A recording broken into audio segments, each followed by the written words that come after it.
No, I think this is better. No, but what one did you say? Anyway, LG. It's also 360 cam. Oh, no way. Yeah.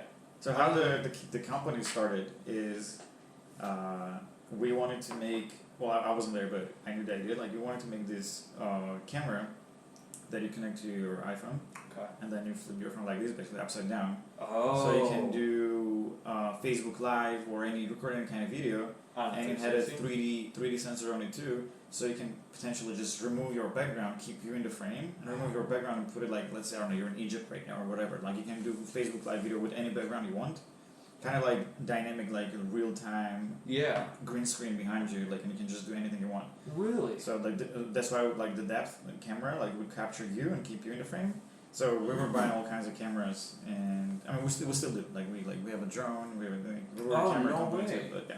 But what do we do now? So this is the startup you're working at right now? Yeah, but they pivoted the idea because the investors were like, nobody's gonna pay $50 and put this thing in their phone, in their pocket, like walk around with this. Okay. And then just use this when they need to. Like everybody wants free filters, Snapchat, Instagram, like they're all doing this. Especially with like the Face ID, you can actually take advantage of the 3D aspect of it, like like all these new animojis. So the investors were like, not a good idea. Yeah. So and when you don't know what to do, you just do security. And so that's what the company pivoted to. So same technology, but we're doing like Face ID for offices, basically. Face ID. Oh, so I see. That's what you were saying. Yeah. So the idea is that we take a picture of you, like we're a badge reader on steroids. Like we have a badge reader, we have RGB, IR, and 3D. Oh. So every time you badge in, using your regular badge, we just take a picture of you, we'll learn your face, and then at some point, once we know like it's for sure you just walk up to the door is already open for you because we do facial authentication. And it's similar tech to Face ID, right? Like it's the same sensors. So now we became a security Interesting. So who's your main company? Or who's your main customer? Just people looking to implement? System integrators and bigger companies that want like a higher security, new technology, because the existing ones, they're all RGB based. Oh, so I can just go online, go to LinkedIn. Oh, and just hold off. And you can hold on, you can easily get in. Oh, Some of them use IR, like they just blast the IR on you. Yeah. So like they try to see like liveliness and like movements, but still like it's easily smooth because all it is RGB. So even with the IR? Yeah, even with the IR, it's easy to spoof. Interesting. Because I have a Lenovo computer at work, and it has that camera and with the depth sensor as well as the IR. Yeah. So like I could even spoof that. So if it has depth camera a sensor, then it will be much harder to spoof because it's looking for 2D versus 3D. Like, so what we do, we do like a 3D reconstruction of your face. Gotcha. So instead of like regular RGB, let's say it takes 50 to 60 points on your face, we can take 5,000 points. So like it's like a full 3D reconstruction of your face, and then like it's like all the AI, like machine learning, like algorithms that get better over time because you have facial hair, and then you don't have it, you change your haircut. But we basically have like your distance from your nose to your eyes, ears, and like it's very specific, unique to you. So with RGB, it's much harder to do that because you don't have that. It's just like all you're doing is on a flat picture. Yeah. So that's where the 3D comes in and really helps. Oh, dude, that's insane. Yeah. So what's the company called? Alcatraz. Alcatraz AI. Alcatraz AI. Yeah. When did it start up?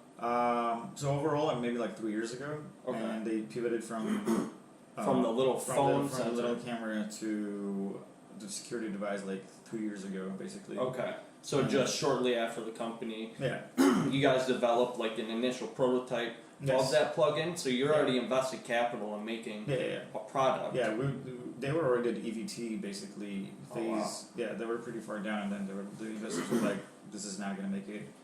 And overall, consumer hardware is extremely hard. Yeah. So.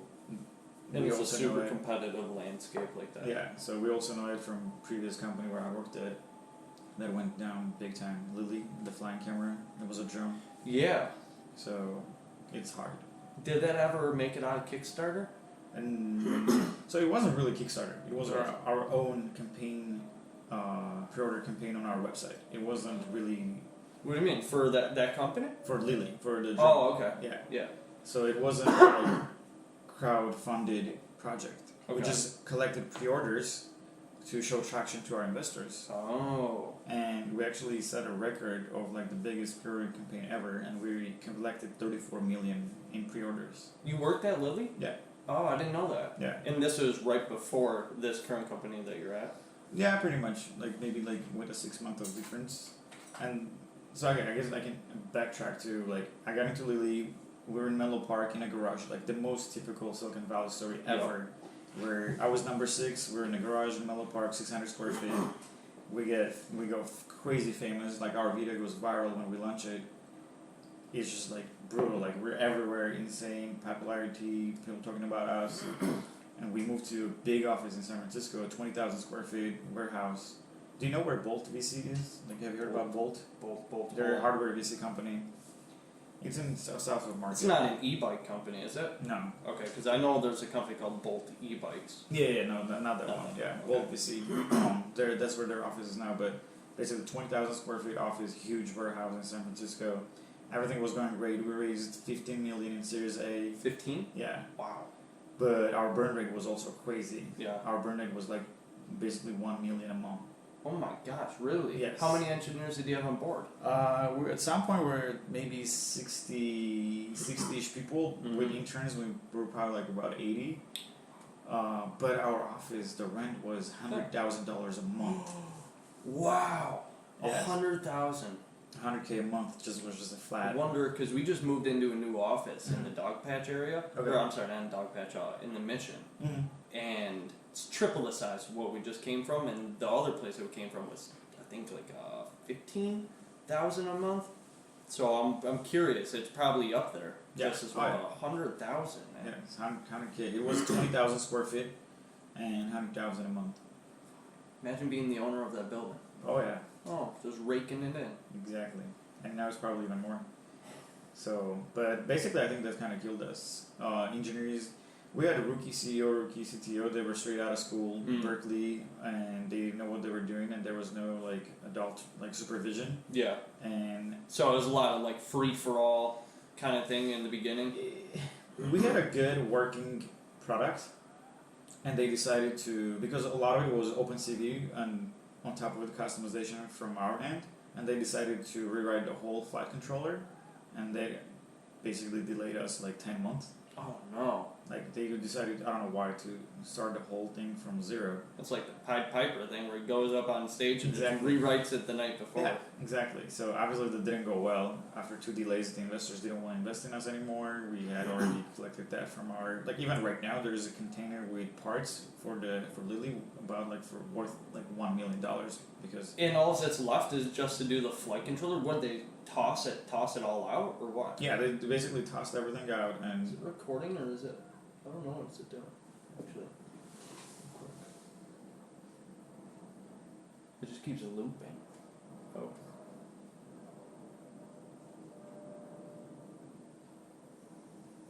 It keeps looping. What? That's fucked. Hold on. Do you have to start a quick track or something? Like before, I know I was working on it. If I go to new project, there, audio, create. Let's turn this ugly metronome off. Alright. Okay. Is it gonna loop after Let's see. this one? Oh. No? I think it looks like we're. Hello? Okay. Alright. Yeah, alright. So I think we're good. Okay. But yeah, so you guys had a. Yeah. So why did they toss out like what they had before? Yeah. Basically, they tossed out everything they had before. They didn't want. They wanted to be like all proprietary, like all like written in the house kind of stuff, and that delayed us by a lot. And basically, we ended up not shipping. We were so close. We had at my house, I have a Lily in the box. Like we had the packaging and everything. Like we had a working prototype. Like I have one of the beta units. Like one of the PVT stage. We're at PVT. So we went through EVT, DVT. Like we're at PVT already. But we're like at 95% done. And then our manufacturers were interested in investing / buying us. They flew over from China, and they were like tier 1 CM from China, like they talked to us. There was like this huge rich family. They were not really like a company. It was like family owned, but they were like crazy rich. Interesting. Just a random Chinese family. Yeah, but their company is like famous. It's called Gore-Tex. So like they're pretty. Gore-Tex. Is it like the gloves and the like outdoor wear or am I thinking Gore-Tex? No, it's probably Gore-Tex. It's like the company's called Gore-Tex. Okay. And they have an office in Santa Clara, but they're tier 1 manufacturers. Like Nest Camera. You know Nest Camera. Nest Camera. Nest. Oh, Nest. Yeah. Google. That's what they manufacture. So that's the same manufacturers as Google's Nest Camera. So they're like a big CM. Yes, they're like tier 1 big CM in China. So they came. I don't know why they didn't like it or whatever. They changed their mind. They didn't want to invest in us anymore. And then they came seen the prototype and was like. Well, I mean, they've seen it. Like they were the one who were manufacturing, right? We had like already 500 units made. With them. Yeah. And then. I don't know what went wrong, what they didn't like. And then after that, Snapchat was interested in us. They wanted to get into the hardware game. Okay. Do you remember those glasses? And they wanted to do something with a drone, something smaller that you can just like take videos and pictures with it for Snapchat. So they were really interested in buying the company. We were still like hot during that time, but then they saw the company was going down. They were like, no point of getting the company. We can just wait until it fails, and then we'll just acquire the talent. Gotcha. So that's kind of what they did. They recruited like one of the top engineers there, and the company basically went down. Yep. But it was a crazy wild ride. Basically saw everything in the startup world from like from 6 people to 60 and then going down. I was the last one basically. I was helping out like closing everything down, shutting everything down, and that's where I basically like the whole Turo and everything. That's where it starts too. What do you mean the whole tour? Turo, the whole Turo thing. Yes. Yeah. So you're like, because the company was going down, there was nothing left, but there's a bunch of assets, right? Like equipment left and right, good stuff, goodies like everywhere. Yeah. So I talked to the CEO. I was like pretty cool with him, right? I was like, can you like basically fire me? Because I was the one who made the inventory of everything that should be liquidated. Okay. I was the one who put it all together. Yeah. As I was like helping to shut down the company. And they were filing for bankruptcy and everything. So basically, they fired me, or they let me go. Like I was one of the last ones. And then I registered the business, like just SP, like sole proprietor, like nothing fancy. I got a reseller license, and I went back. I was like, all right, I want to buy all this stuff. So I went through the whole thing, which I already like knew. Whole, whatever I was interested in. Okay. The whole inventory, whatever I was interested in, I knew that I can easily flip on eBay and like make money. So I basically bought... Now, what kind of stuff did you guys have? Just like office furniture, TVs, everything like that? Everything like that. But I mainly bought some double equipment. I bought a standing desk for myself because it was $1,000 standing desk that I bought for like $250. So I got everything like on a crazy discount, right? Like I basically like 25-30% of the MSRP. So there was a lot of margin. I bought shed loads of laptops, like MacBooks, MacBook Pros, MacBook Air, like everything that was used in the office, iPads, phones, because we're using all this like to test on Android, on iPhone. Man, I don't even remember, like, but all kinds of equipment, and I knew batteries, like those remote controls. They're really there's really expensive remote controls. Because that's what we used to... like a remote for the drone? For the drone, yeah. They were like $500 remote controls, like legit ones, so like, I basically went through the whole thing and I knew whatever I could flip, I bought it. Yep. I spent like maybe $15,000 just like buying crap. 50K? 15. Oh, 15K. Yeah, 15K, but just like... racking up electronics and everything. Yes. And at the same time, so we had actually cage built in the office. Like a legit cage for the drone, so in case we're flying it inside, so like it doesn't go crazy. Even if it falls, it doesn't break. So we bought these gym mats that were like 6 by 12 feet, like they were big, and we had like 9 of them. So the cage was pretty big, and the CEO is like, "Hey, are you interested in?" Because we're getting kicked out of the office, we had to get out of there, but there's still stuff in it. Yeah. The CEO was like, "Do you want to buy those mats?" And I was like, "Well, I cannot take them, like they're huge." He was like, "I'll give you a good deal, blah blah blah, just take them." So what I did, I took a picture of them, I put it on Craigslist, so I sold it first, Oh, okay. Yep. I got 2 different gyms from Berkeley. They were interested in it. One of them bought 2. Oh, no way. And then the other one got the rest 7. So I sold each of them for $450. And then after that I sold them, like they're like, okay, we'll come pick it up. Okay. And then after that I went and talked to the CEO. I was like, okay, I'll buy them. Yep. And I got each of them for $100. $100 each? Yes. So I spent $900 and I sold them for $450 each. So that was a good margin right there. I was like, this is probably the fastest, easiest way I ever made money. Like I didn't have to move the mats, right? Because those guys just came and took it from the office. Yep. I didn't have to do anything. So I was like, what can I do? And I knew about Turo. I was like really interested, being like a car guy, liking like driving different cars and all this stuff. I was like, that's a cool idea. Like I'm gonna try it. So at this point, you've already like amassed some cash flow, right? Yeah. Some cash flow to be able to purchase some more cars and stuff like that from Turo. Yeah. So it was because of that domino that fell, because the company was starting to decline. You bought the stuff. I had to do something, because basically at that point I was not employed and I didn't want to look for a job, and I saw this opportunity and I just jumped in. So I was running after that for basically a year. While going to school, I switched back to full time because when I was there, I was working part time there, and I was at Lily. You were working. Yes. Oh shit. Yeah, and I was in school part time, so it was crazy. Like my commute to San Jose to San Francisco. Where were you? Oh yeah, you guys went to school together in San Jose State. Right. Yeah. Okay. So it was really crazy, but I made like $3,500 like out of nothing, basically. Yeah. Yeah. I'm dying.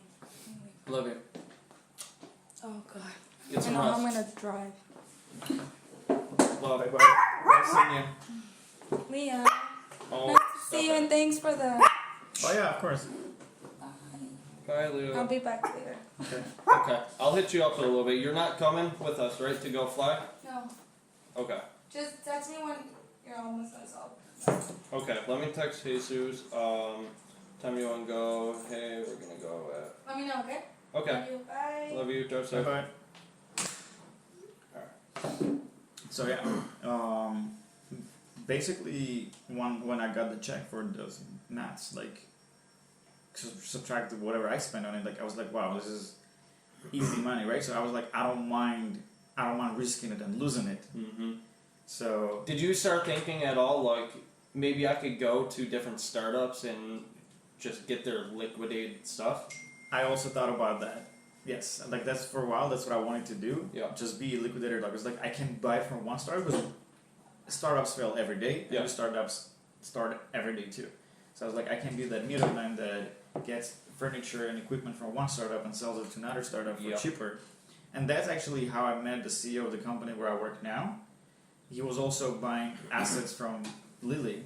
Oh. He knew the CEO. They were friends. Yep. So that's where I met him. Like we started talking, and he was like, "Oh, we should stay in touch." Like because we were bidding on the same stuff. I was like, "I want this." He was like, "No, I want that." Like, you got all of the furniture, like all the stuff. You also got a lot of laptops, but I got also like shit ton of stuff, right? Yep. So that was way too much. Like there was enough for like me and him. So, and during that time, I was also talking to the CEO of Lily. Yeah. I was researching Turo, and he was going through some tough times, right? Because the company is going down. He's going through like under this like FBI investigation and everything. Oh, sure, really? Yes. Why? Because they thought it was a fraud. So the whole company? Yes, they thought it was a fraud, and they started an investigation looking for fraud. Wow. So they're like checking everything, probably pulling in. Yeah. Like well, they just showed up one day when the company was shutting down. They were like, "This is FBI. Leave the premises. Leave all your passwords, and don't come back for 48 hours."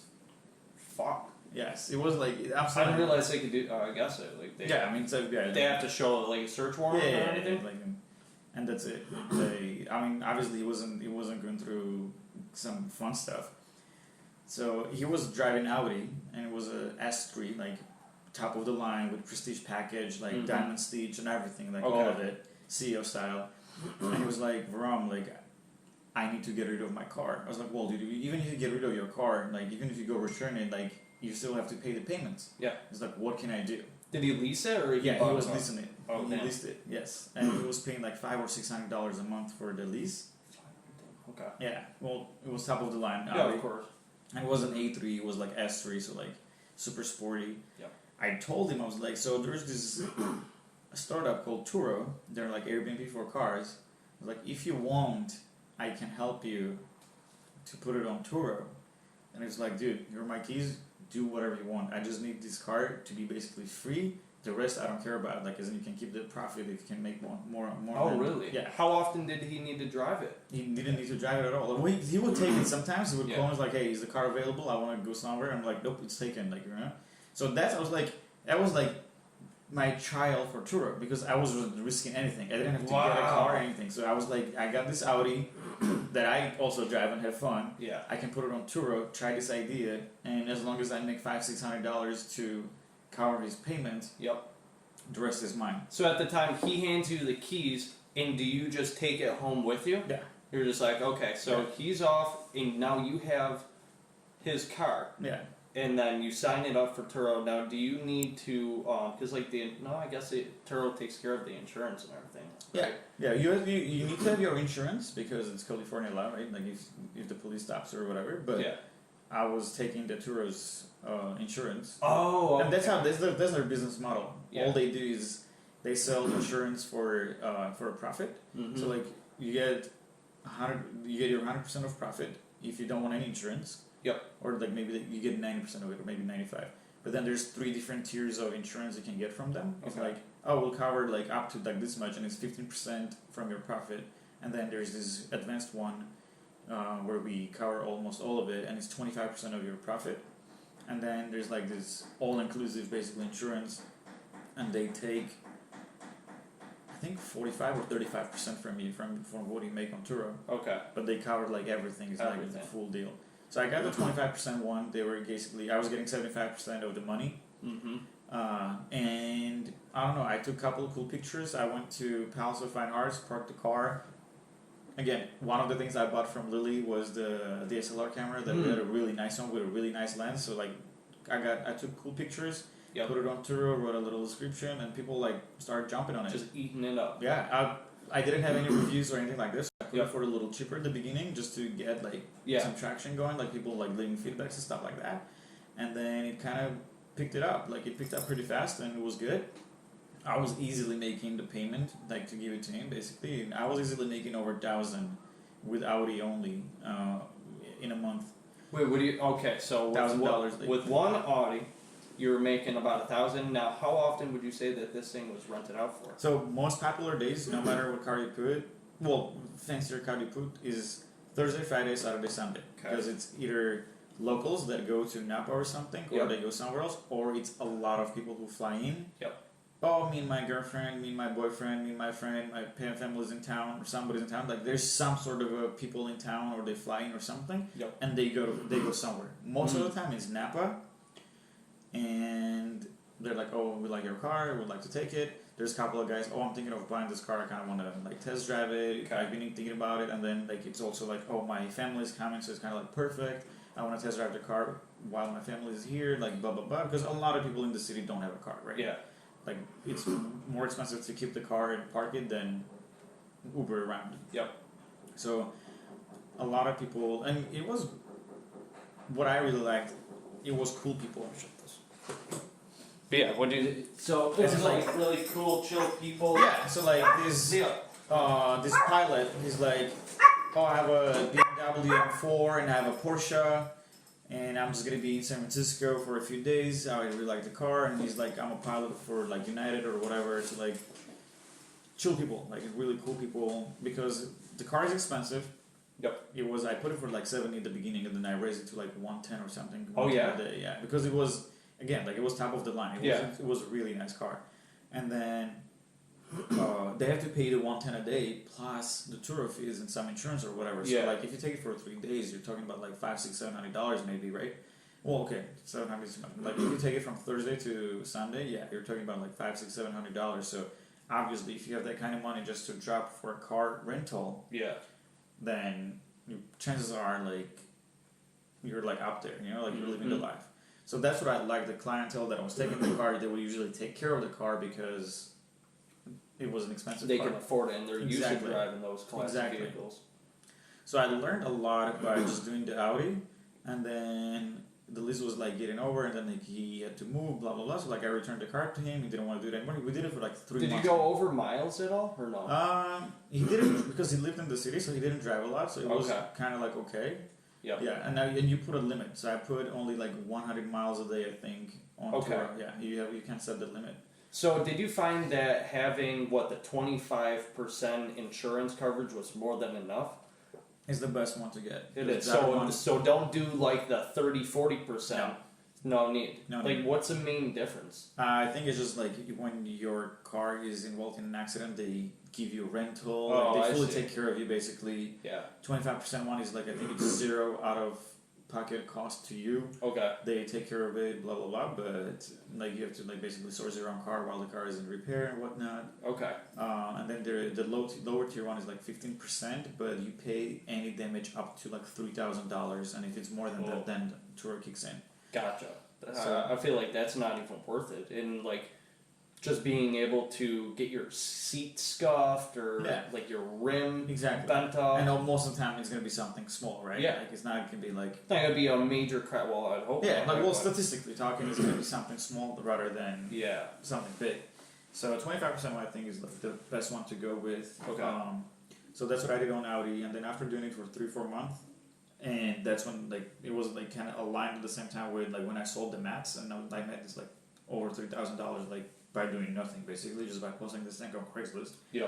I was like, I'm gonna give it a shot, and I started looking for cars on Craigslist. I knew I didn't want to like finance a new car. I knew I didn't want to dump like $15,000-$20,000 to buy a car and put it on Turo. So I was looking for cars on lease that I can take over on somebody else's lease. Oh, interesting.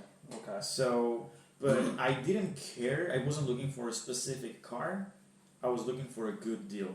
Okay. As in low payment, more or less nice car, and low mileage. Now, when you say nice car, what was your standard for picking that up? Something that is not like Toyota Corolla or Honda Civic. Okay. So a little bit more mid-class to upper class. Exactly. Okay. Yeah, like Mercedes, BMWs, Mini Cooper, like a couple like cool Nissans, convertibles. I was even looking into like Porsches. Like I went and checked out one, but that one would have been more like a actually buy, not at least take over. At the time, did you have your own car? I was leasing my own Infiniti. I had a car. Yeah, the Q50? Q50, yes. Okay. Which I also put on Turo later on. Okay.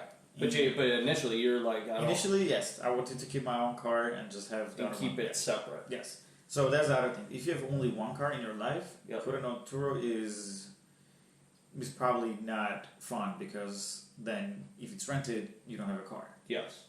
So I found this Mini Cooper in Tracy. So what I did actually, and so like all these things, I think it's not about like being like super entrepreneur or whatever, but it's about like knowing resources and like how to use them and being scrappy. Okay. So what I did, I downloaded the app for Craigslist on iPhone. I put an alert, so every time there was a new post that had the word lease, I would get a notification. Okay. So I would jump on it first, because good deals are not gonna last long. True. So this deal comes on, I get notification, I jump on it. This Mini Cooper, 2016 Mini Cooper, monthly payment is only $300, and after 1 year, they drove only 8,000 miles. After 1 year, they drove. Oh wow! Yeah, it was like 12 month in or whatever, and they only drove. I think it was like right at 8,000 miles. Okay. And it had a cap of. It was a 3-year lease, so 2 years left, and the cap was 45,000 miles. They bought extra miles. I was like, okay, like I'm not into Mini Coopers, but hey, that's not for me. That's what the market wants or whatever. I loved what the Mini Coopers go for, and I got the car. I went and checked it out. I started the process. It's like $500 for the BMW Mini Financial transfer fee, and that basically takes month and a half, basically the whole process. They're a little slow because they have to send the papers to DMV to change the leasing name and all that stuff. Like all of the little paperwork. Yeah. So was that like $1,000 to do the whole thing? No, 500. Just the 500 like flat fee. They run your credit score. They make sure like you can take over the car, like it's good enough, like you can make the payments, and basically it's just the rest of it is just DMV being slow. Gotcha. You go to DMV, register the car under your name, like paperwork, blah blah blah. Like that's pretty much it. There's like a hassle, like a month and a half process, like a few like interactions here and there. So I get the car, again, cool pictures, put it on Turo. Started again like a little like low price, like I put it for $35 or $39. Okay. And what I was going for, a really good customer service, right? Like going beyond, like above and beyond to serve my customers and like make sure they're happy. Like even if it was sometimes like for giving them like little things like no gas or like they didn't fill up the gas all the way or whatever, and it picked up crazily. So it turned out to be just because you were doing that little customer service trick. That and Mini Cooper, I didn't know, but Mini Cooper is extremely popular car. Interesting. Why? Just because it's so small, maybe in the city. Well, I got the Countryman, so it was 4-door. Actually, I can actually show you. Yeah. Or actually, can we go on Chrome? Yeah. It will be better on. Yeah, for sure. Pop over here. And people just lots of girls, of course, right? Like, it's a girly car. And if you just type in Turo, SF, I don't know, Vic or something like that, I think. Is that Vic? Yeah, VICK, and then VICK. Okay. And then SF maybe, and I think I should like pop up. Car rental. Yeah. Oh no, that's this. Maybe that one nearer? No. Well, actually, VSF rentals. Yeah, that's actually me too. And then I will go into deeper. Oh shit! So you made an Instagram? Oh no. Yeah, this is. You made an Instagram for your Turo? Yeah. So let's see. Do you find that helps? Like I didn't maintain it long enough to like get to the point where it would help. Yeah. But I can definitely see like how it could help. Is that your Q50? Yeah, that's my Q50 Oh, at NASA Mountain View, Mountain Field. Wait, there should have been a link here where it goes to my profile, but maybe this one right here. Profile, yeah, it's a profile one. Yes. Let's see. I don't know if it. Oh wait.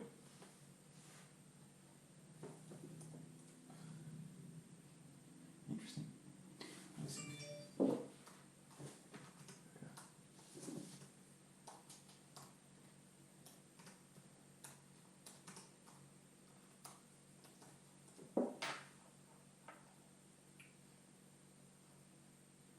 I think I might have taken mine down because I was busy. Oh no, this is it. Oh wow.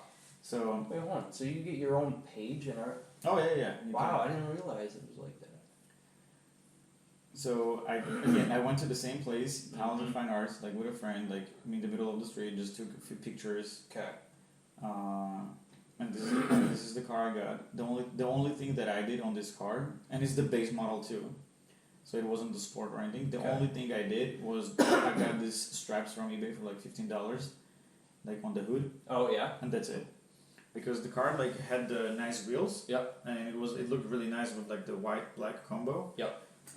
That's it, and it blew up. People were like, "I love your car. This is really cute." Mini. A lot of girls, a lot of guys too, and a ton of couples. Wow, really? A ton of couples that would want to take the Mini and go to Napa to drink wine and like have this like little trip. Do you have a lot of repeat customers? A few. No, conversion rate, pretty low because usually it's tourists that fly to SF. Yeah. And go to Napa or somewhere else. But Napa, like #1 destination for sure, like hands down. Gotcha. And I started doing it, like it was picking up while I was in school, like delivering here and there. It was crazy. And then I kept looking for good deals on Craigslist. Yep. So another one popped up, and it was a really good deal. Like that was like. So at this time, so what kind of so your payment's $300. What do you think that you're clearing like a month on like something like that? Like a $600-700 maybe? Yes, definitely. Yeah. Okay. Yeah. And at the time, so you have your car that you normally drive, but you don't insure this one, right? It's all through Turo? No, you still have insurance. Okay, so you still have a personal insurance on that car? Yes. Okay. Yeah. How much does that run? Isn't that like $100 a month or something? Some of that, a little lower because I knew my insurance agent for a long time. Okay. So like I kind of talked to him and I was like, okay, like secondary car, blah blah blah. You know, like one driver, two cars kind of thing. So like, basically, I tried to make it as low as possible. Yep. But yeah, it's also something you need to pay for. But I think it's worth it than having a newer, nicer car than having a, like you own the car, maybe you don't have full insurance on it, and liability insurance only. The reason I went for this is because it was a nice car, more or less luxury, or not on a call it upper scale, but it was new. I knew nothing can go wrong with it, right? Like, it was new, 8,000 miles. It's a brand new car. Yeah. Like, so I didn't have to worry about maintenance at all, and I knew people are gonna drive miles and miles on it. Yeah. So I didn't want to like get a 2010, 2012 some sort of a Mini Cooper and I'd be like, what the fuck? Exactly. I didn't want to deal with it because I simply didn't have the bandwidth. I didn't have the time to deal with something else that could have happened with the rental. Yeah. And Turo they have a valet service next to the airport. Yeah, I hear that. Yeah. So you can drop off the car there within 24 hours before the trip starts, and then they take care of it, basically all of it. In inspection, they take pictures and everything, and then the renter comes to where the parking lot is, and then Turo staff basically helps them, and they take care of the whole logistics. So the people who rent the car can either pick up or drop off the car there. Does it cost a fee to drop it off? It's $25 fee. Okay, $25 per day? Per service, as in like per trip. Oh, okay. Can you leave the car there for some time? They charge like $12 or $15 a day for parking. Okay. But once you get to know the guys over there, they're super cool. Like, you become kind of friends with them. Okay. Well, you gotta talk to them, right? Like, they keep seeing you. Yeah. They're like, and you're also like do your due diligence on your time, like on your side. Like, hey guys, like I'll drop off the car tomorrow or whatever. Like, how's it going? Like, is it busy and stuff like that? So like, they're super cool guys, right? Yeah. And they've been doing this for quite a bit now. So I got to know them. They were like, basically, we were basically super chill. Like, sometimes they wouldn't charge. Sometimes like and a lot of times, what I loved about it, it was like the ultimate definition of passive income, and like it just felt so good. Yeah. Is you're at school or whatever, your car is being dropped off on Thursday from one trip, and then it gets picked up the next morning for another trip, and you do nothing. And so you don't have to. Okay, so you go drop it off initially. Yes. Right. And then somebody will come the following day, they'll use it, so Turo again will take the pictures. Yeah. And what happens if it's like dirty a little bit from the last thing? Do they do a quick vacuum? They have a full service, like as in they can take the car to a car wash, they can vacuum it. Do they hit you up like, hey, it's a little dirty? Yeah, so like I get the inspection as soon as they do it, pre and post trip. I get a video and like 40 pictures and everything, and it's like an actual like setup system. It's not like through text, like you get it on your mail, like on your email.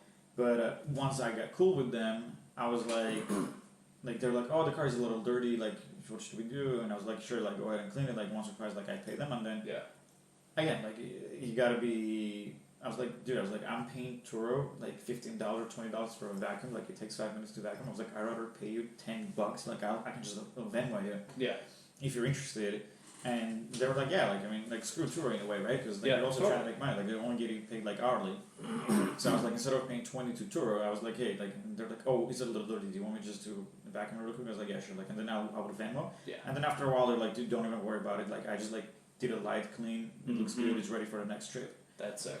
Yeah. So like, and then of course, like I take care of them. Like there were a couple of times, like during Warriors game or whatever. Like I would show up, like because I know those guys like also hustle because. The most popular times for Turo is like all the holidays, but it means they have to work through all the holidays. Fuck. Yeah, so like I would show up with like, I don't know, either pizza or beer or whatever, like, you know, guys, thank you so much. Like, so you kind of have to take care of them. Like, so they feel appreciated because I appreciate it because they take care of me. Yep. They make sure the car is good in condition before it goes out to the next trip. Yep. So, and sometimes it went crazy to the point where I didn't see my car for a month because I had trips back to back, like lined up to really? Like 5 on trips this guy? On this guy. Wow. Like I legit didn't see to the point where one time it was damaged a little bit, like there was a scratch in the bumper, but I couldn't even basically track down to see who did it because there were so many trips back to back. Gotcha. Like I didn't get to see the car at all. And so again, so that's leased now. So, like, when you go to turn that car in, if it's not fixed, they would charge you for that, right? Yeah. Well, it depends. So, like, it depends how big it is, right? Okay. If it's a lease and anything on a smaller credit card size, it's like normal wear and tear, so they don't charge it. I see. Unless it's something extreme. Yes. So most of the time it's been fine. I haven't had any bad experiences when people like messed up the car. I had a one-time accident, but like legit nothing happened to the car. Okay. That's about it. Like in small things, I haven't had any issues with returning the car and having a problem. Yeah. Wow. Yeah. So that car is now what? You turn that car back in? I'm actually returning it probably like next week. Oh wow! No. Yeah. Are you sad? I don't think so. I think from 8,000 miles to like it has Is like it 40 something? 44 something. So Wow. like full, I think like. So it's definitely been worth your time to go Yeah. and do that. Yeah. Yeah. So okay. So would you ever go out and say like lease a car specifically for something like that, or do you think that you would only go that route of what you did, kind of like look for those good deals? I would look for the good deal because unless you can get a really good deal like from the get-go, which is a little harder because you're looking for something that people. Because I'll tell you like the other deal I got. Again, I was looking same thing through Craigslist. I got a notification list. I found this BMW 2014 BMW 428 M package. It looks like M4 basically. Wow. And this guy, he's like, I'm trying to get rid of the lease.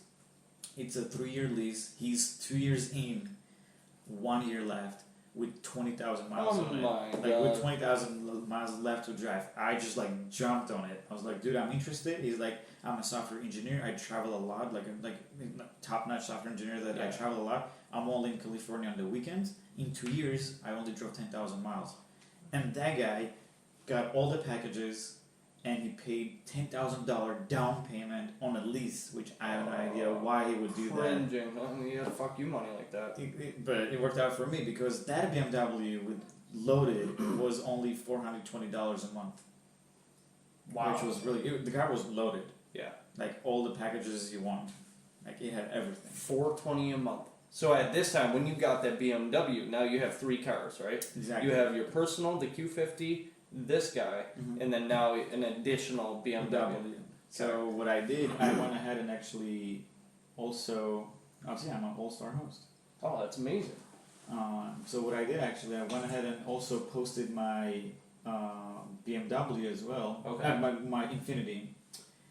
Oh yeah, see, like And then maybe took over the BMW. I was basically. It got to the point I was just basically driving the car that was not being rented. Okay. And there was a time when I was Ubering around because all 3 of them were rented. Wow. That was like the best time. It was like ultimate. Like I didn't have a car. Like either if I was in the city, like going somewhere, like either had to walk or I had to Uber around. Which was a good thing, right? Like it seemed like all 3 cars were rented and they were making money. So BMW, I put higher limit on it. And also like went super crazy. Let me see if I can. Yeah, dude. I want to see this thing. What color was it? It was white. Oh god. See, like I have 74. Do you still have that one? No, that one I returned. That one you returned. Yeah, because it was only 1 year lease, but obviously I got like all of it. But you got a good bang for your buck out of that. Yeah. Now, how much would you say that you would net from that BMW, right? So you got like a $450 payment a month? Yeah, so I put it for obviously, and at that point I was starting to raise my Mini Cooper price. Okay. And actually my feedback was going crazy because people were like, oh, Vic is amazing, like he went above and beyond this and that. I was like throwing I was just being super nice, right, to people. Yeah.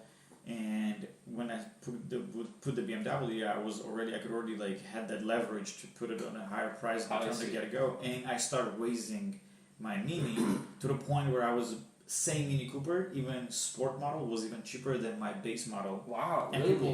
people were requesting it, and they're like, we're only renting it from you because based on your feedback.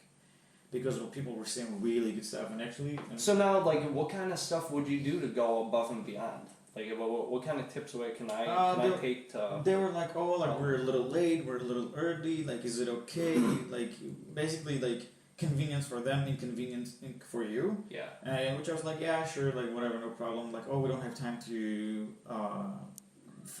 to fill up the gas or whatever. Can we just pay you or whatever? And I was like, oh, don't worry about it. Like, basically, I would like give them a break, like $20 here. And what I noticed when they were going to Napa, and I had a fast track on the car, they're like, oh, we can pay you for a fast track, but basically you're only paying for one way, right? Like, yeah. And I was like, my servicing fee is one free, like whatever, like I'm not gonna charge you. So like, it's like the small things that matter. Okay. Like, these like little nice things that people like. The conveniences, So people don't need to worry about shit like that. Yeah, and it's like they went above and beyond. Great customer service. We had fun zipping around in this Mini. It was our first tour experience, and we made sure we enjoyed it. Again, like wow, that's so, like, amazing. There was that. I think a lot of people requested it, and they were using Turo for the first time. They didn't know how it worked. Yep. And it was like basically my responsibility. Like, I mean, I helped Turo, right, the brand a lot by giving this good experience. Yeah. Because some people were just like, whatever, like this is, you live it or take it kind of thing. Mm-hmm. So, I can tell actually this particular one, I remember like till today, she requested it, and she's like, oh, can you give me a discount? And she was asking basically for a $100 discount, and I'm like, I cannot. And then I told her, I was like, since you already did the request, I have a few hours to respond. If you don't respond and cancel, I'm gonna have to accept it, because if I don't accept it, it doesn't look good on my profile, because it looks like that I didn't accept this trip. Gotcha. So like your your rating like goes down by like 0.5% or whatever, but like 1%. And I was like, just keep in mind, I cannot give you the discount. I'm sorry, but I'm gonna have to accept it if you don't cancel it. So she doesn't cancel it. I accept it. She messages me after an hour. She's like, I asked you like not to accept my trip unless you can give me a discount. I was like, well, did you read my message? And she kind of like got mad, and she's like, well, like I told her, I was like, if you accept it now and the renter cancels it, they get charged a fee, because basically, like you're canceling the trip that you booked. There's a cancellation fee. So I told her about that too. I was like, just watch out, because like I don't want you to lose money. Yeah. And she was kind of like mad. She was like, oh, it's okay, well, whatever, we'll take it kind of thing. Mm-hmm. So I was like, I can offer you, like, I gave her, like, basically $40 discount, but the way I did it, it was like, I made it as a surprise. And what I did, I left when they came to get the car. I wasn't there because it was through the parking, through the valet service. I left them a bottle of wine that I got off Safeway, like, for $7-8. Yeah. And I messaged them, I was like, hope you got the car. Well, there's like a little surprise, and there's like, check the glove box too. And I just left them $20 cash. Yeah. And then on the way back, I told them, you don't have to put gas in the car. Mm-hmm. You can leave it at half. They don't give me full, but at least give me half. Yep. Which was like maybe another like $15 or whatever. Okay. But she had the car for almost a week. Oh wow. So obviously I don't want a grumpy customer to come and take my car for a rental for a few days and like basically fuck it up, and because they're mad at me or whatever. So after I did that, like she gave me this review. Wow. Going from mad to like would go with this rental again in a heartbeat. Yeah. So like when people read this, like obviously that just like builds up the trust, and they want to rent from you even though you're a little higher, your price is a little higher than everybody else's.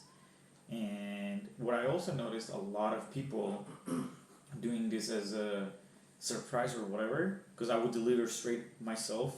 Like I've done deliveries at like even 5 a.m. or something. Oh yeah? Oh yeah, like deliveries were crazy. Like I put, because I wanted to like, I was eager to get money, so I had 24-hour basically service. Like you can request that at any time. Basically. So real quick, at this time, you still don't have a full-time job, right? No, I'm still just full-time student. I'm just full-time student. Full-time student running the Turo biz.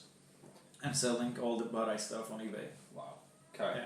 So, I noticed, like, I remember this one guy, like, that's how I got the idea. This one guy messaged me, he's like, oh, can you, not say anything? I can't remember what he said. He was like, this is he messaged me, he was like, oh, I'm taking my wife, to Napa, but she doesn't know about it. It's a surprise. She doesn't know about the car. She doesn't know about Napa or anything like that. Okay. So, the way it's gonna look, I deliver curbside, so, like, that's the first thing they see when they get out. She's like, can you please not say anything like about Napa, like, you know?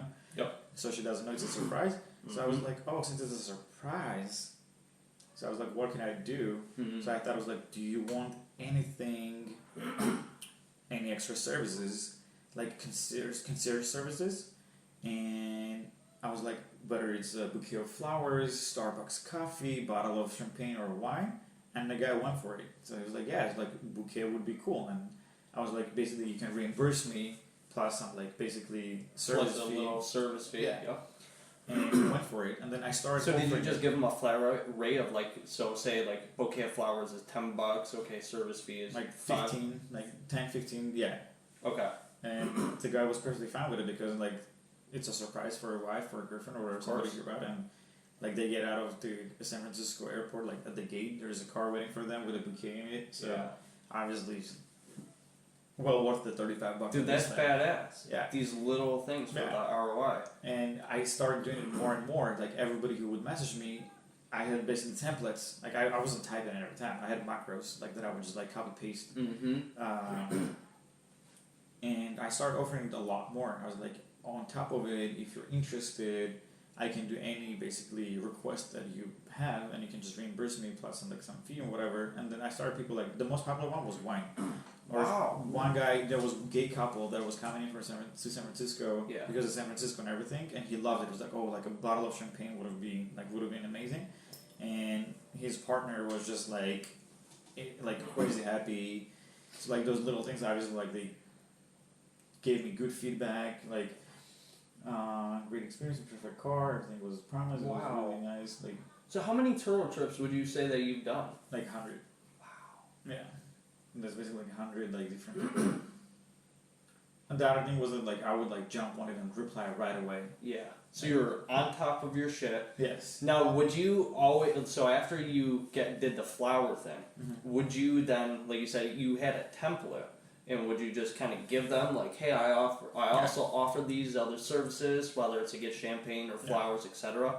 And then they'd be like, okay, yeah, I'll select the flowers. I'll select. Or they were like, oh, thank you so much for offering. I'll let you know if I need anything. Okay. Yeah. And I was extremely nice all the time, right? Like all these templates, like, thank you so much for choosing my car. You know, like, I hope you like it, blah, blah, blah. Like, I would tell them more about the car. And then some people would request it way in advance, like a month or 2 or 3 before. Okay. And I would say, like, oh, let's sync up closer to the day. And, like, I would reach out. What's your flight number? Like, where should I meet you? Like, kind of stuff. Like, a lot of that stuff. Yeah. So you kind of, like, start talking to people. Like, some people would ask, like, for a GPS or something, like, for something extra, or they would ask for like random questions. And I went to the point where I made this flyer, like tri-foot flyer, and that's where I came up with like this VSF rental. Like I kind of just like put this thing together, like got this logo and shit. Welcome to VSF, like one of a kind service. Wow. Where what I would do is, so like the flyer was, I wonder if I have it. No, let me see. I think I have my computer with me. I can show you. Oh, dude, that would be super cool. I know a guy who did something very, very similar to where like he was renting out like high-end sports cars. Yeah, there's a lot of people who do high-end cars only, and that's also good. But I don't understand like where people park these cars though. What do you mean? Like, say I have 3 cars. Like, where do I even like leave these? Well, think about it. Like, so the dead months are after September. No, October is good. After October, it starts to die, and then November until you get like Thanksgiving stuff like that. Christmas kind of picks up, like it just like spikes a couple, and then it's dead. January it's dead. Okay. February is pretty dead, and then end of March when the weather gets better, April it picks up again. Okay. And then it goes crazy. So during that time, it's not really an issue because I had hardly all 3 cars parked because they were just rented. Gotcha. So that was not an issue at all for me. I would do sometimes street parking and stuff like that, but that was not an issue. You just found a place for it. Yeah. And there was a car wash next to my house, and I just got a membership there. It was $25 a month, unlimited car washes. So every time I would get the car back, I would just run through a car wash. Every time I would deliver a car right before, I would just run through a car wash. Yeah. So it was like well worth the money. Wow. I've done some really crazy stuff. Like I knew all the gas stations that had car washes inside them, like next to the airport, because sometimes like I would deliver it, rinse it at the car wash, and then just deliver or whatever. So it was like super convenient. So you're there when you go to drop a car off for Turo. You're there to go greet the person, hand them the keys, show them everything. Yep. All right, you guys good? Okay, and then they drive off, and then you Uber or I either Uber, or a lot of times like you really have to think about your time, right? Like if I'm delivering a car in San Francisco and then I have to go back to Redwood City, I can either call train or Uber, right? Basically, so I can Uber. It's expensive, right? Like some would argue like it's expensive, like it doesn't make sense. But then the call train takes forever, depending. Like even if it's a weekend, especially, it's gonna take forever. So like depending what you can do in that hour. Yes. I was like, Uber is a better investment because I can go home faster and do more stuff with my time, and like because I had to ship stuff on eBay and stuff like that. So it was well justified investment. Totally. Rather than spend 2 hours and only spend $5 and do nothing on Caltrain or whatever. And then a lot of times I had a friend who was Ubering in the city. I would just randomly like hit him up like, yo, like, are you free or whatever? Like, because I rather pay, I'm spending money. Or like another friend that was not in the city, but like she was around, and I was like, yo, like if you're around, like I rather pay your gas, like like put gas in your car like for $40 than pay Uber. Totally. So that also like worked out. Like I don't know, I've done some crazy stuff to the point where San Francisco airport to Uber charges extra fee, right? Like it's always more expensive to go to the airport and come back. So what I started doing, I would just hop on any of the shuttles, like the hotel shuttles. Yep.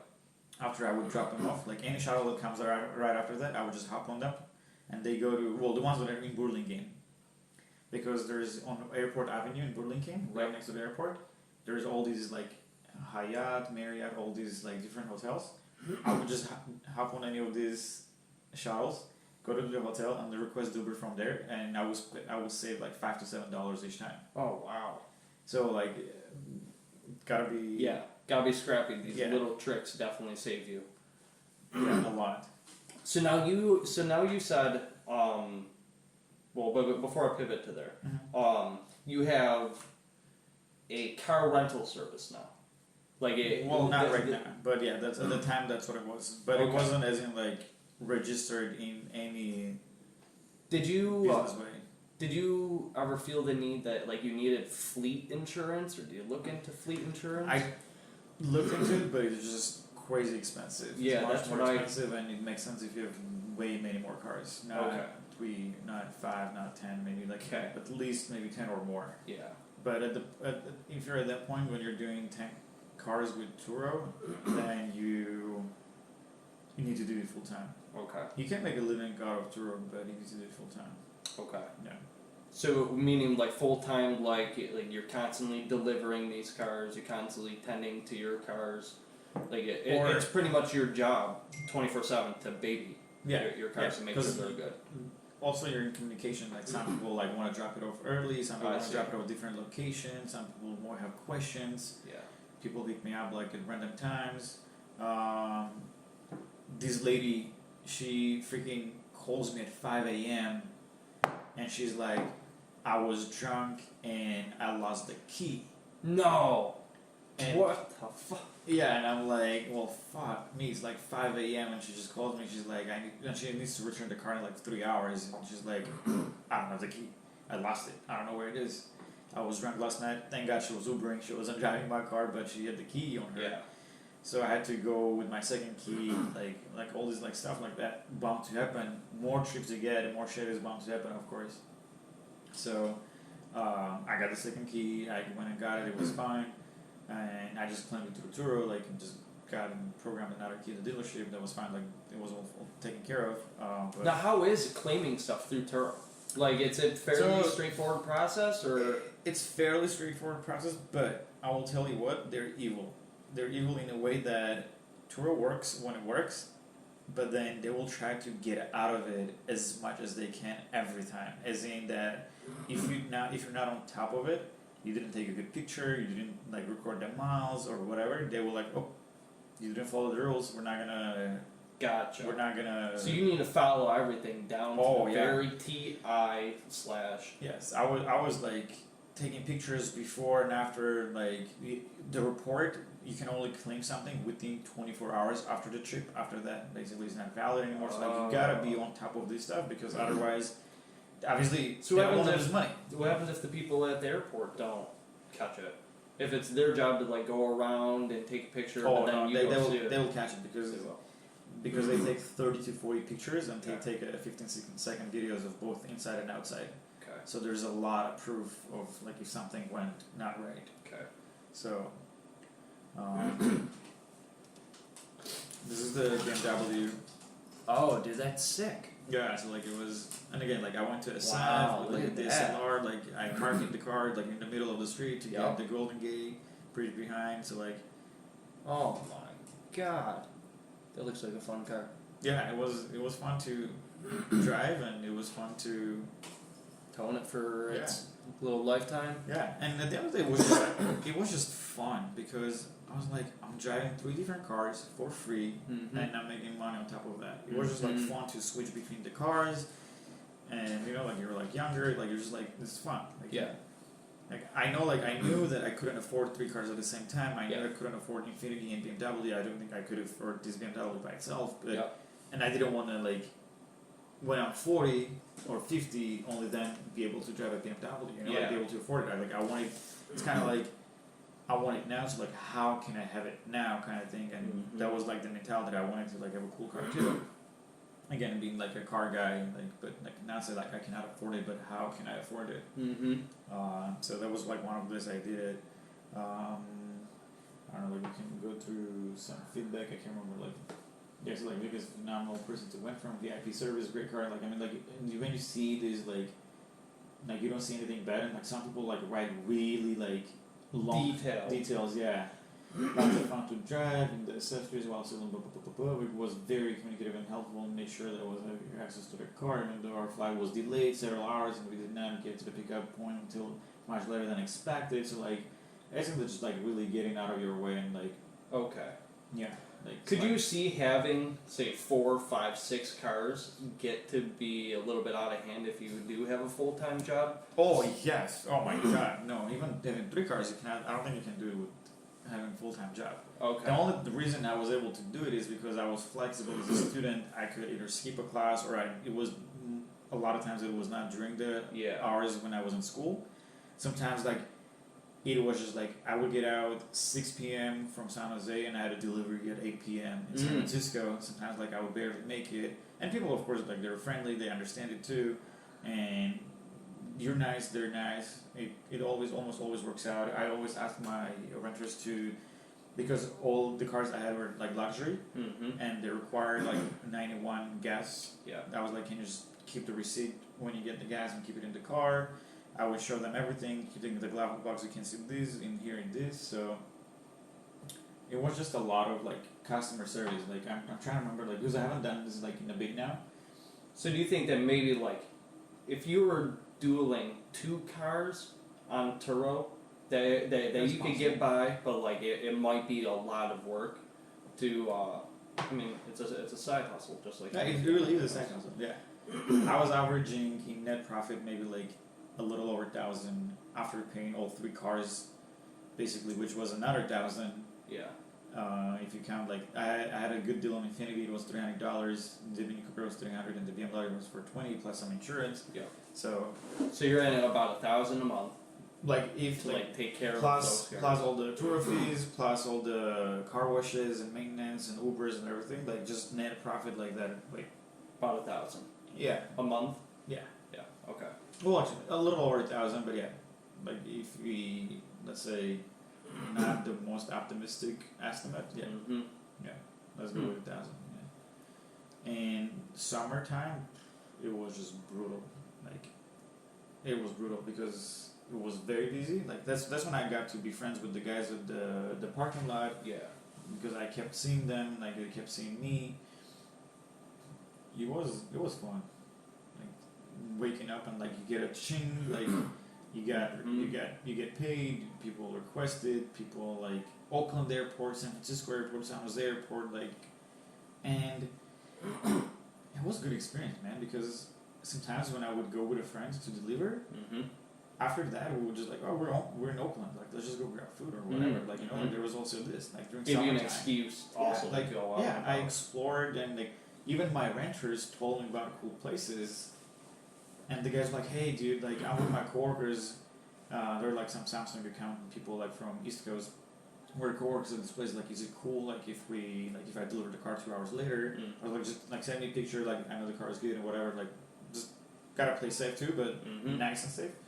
I meet him like 2 hours later. While I'm waiting, I'm hanging out with my friend. We get the car. Now it's two guys, two cars. We go out. Like, we're already in San Jose downtown or whatever. Like, they told us about this cool spot, and we went there right after. Like, we got the car. Oh, that's sick. And trying to remember like if I had any other times when I became friends or whatever with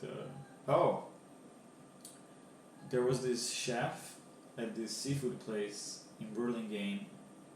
He got his car like wrecked or something, so he was looking for something just to drive around for a week. Okay. His car is getting fixed.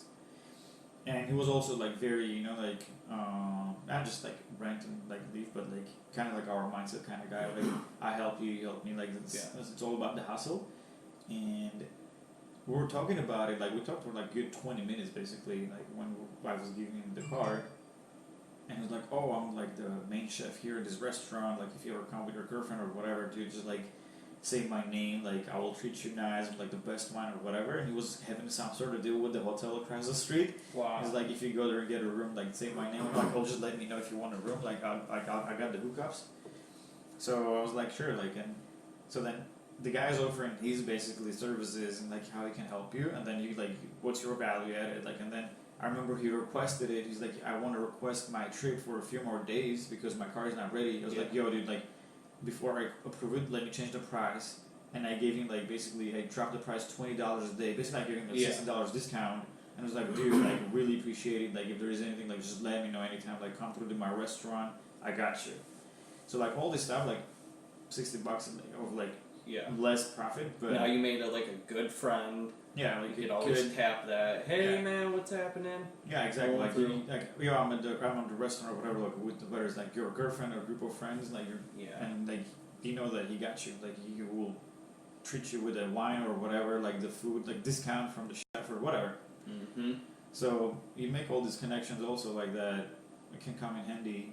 I met this guy. He was a CTO of a company, and we almost wanted to start our own Turo. Oh, really? Yeah, we even followed up and met with like for a Starbucks coffee after his trip was over. Okay. So he was one of the first engineers at Lyft. Oh shit. Where he was basically they were the engineers, but they were the one who were also like talking to the drivers, teaching them like the whole thing, like basically like super early stage.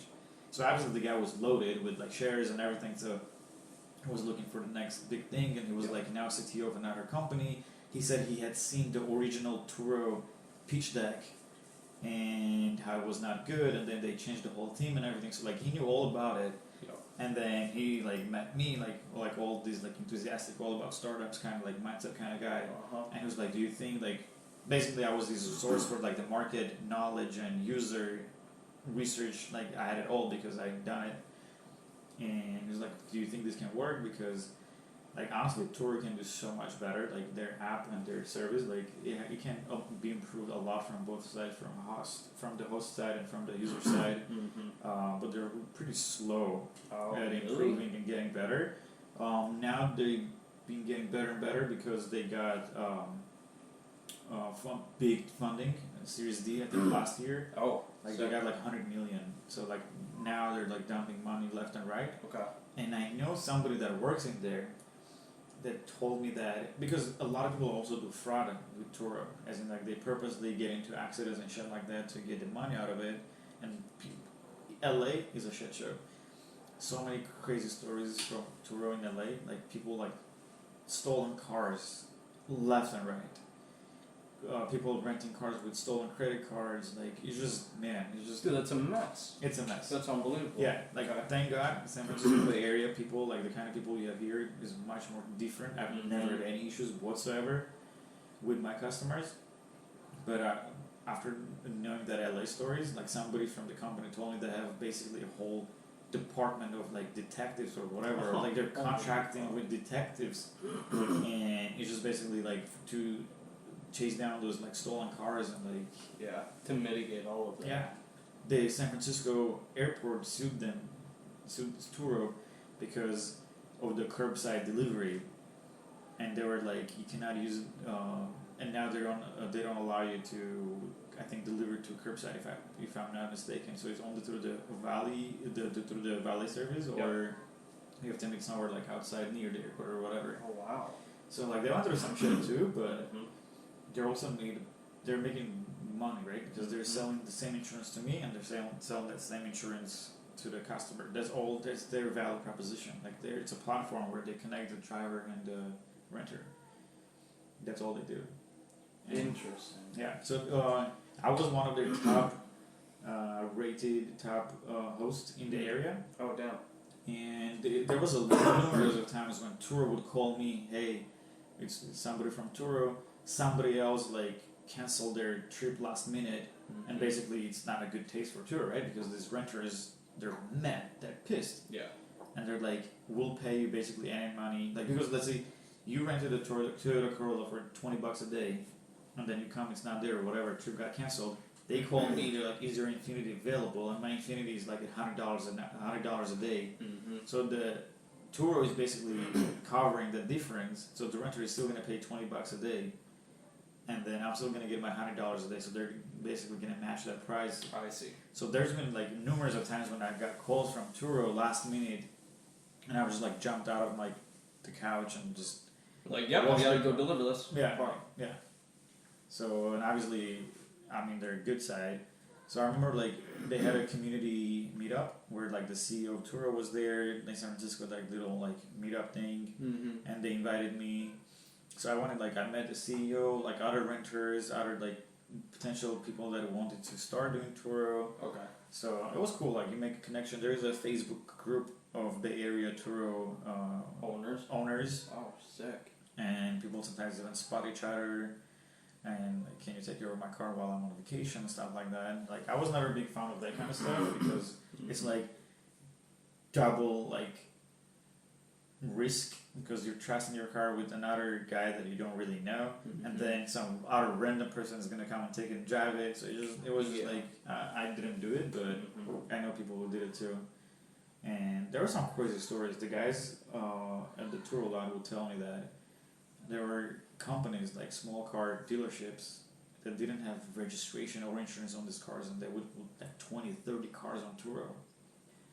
And basically that worked until something bad happened. Yeah. Basically, so. Yeah, that's just waiting to happen. So now you said something about Get Around. Just signed up my Lexus for Get Around. Nice. Dude, I didn't even realize that you needed to block it off. It's always on until you turn it off, kind of thing. Okay. So I didn't realize this. I got out of the shower yesterday. I walked over to my phone and it says, "Oh,